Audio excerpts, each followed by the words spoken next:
साथीहरू पानी परेर हेर्नु न, पानी नपरेर पानी रहेछ गोठा लगाएको त पानी परेर हेर्नु न वस्तुहरू कस्तो बिजोग बनायो हो। मैले नि छाता नि नल्याएँ, मैले नि भिजा। बाबा बाख्रा लगाएर घर जान्छु है त, बाख्रा लगेर घर गएँ है, बाख्रा लगेर घर गएँ है। ल वस्तु लानु है,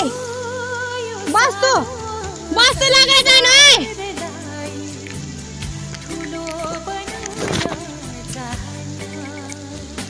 मैना बाख्राहरू हेर्नु न साथीहरू कस्तो माया लाग्दो कुद्दैछ पानीले, हेर्नु न।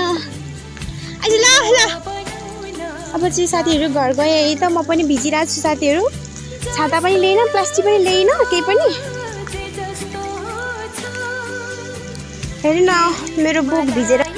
साथीहरू म चाहिँ बाख्रा लिएर घर हिँडेको, अनि हाम्रो चाहिँ माथि नै छ नि त बारी, अनि माथि नै बस्तु चाहिँ बाँध्ने भएकोले गर्दाखेरि बाबाले बाँधिदिनुहुन्छ। अनि बाबा झरिसक्नु भएको थियो तल, म चाहिँ अनि छाता पनि अनि प्लास्टिक पनि केही पनि नलिएको थिएँ नि त। हेर्नु न मेरो भिजेर हालत।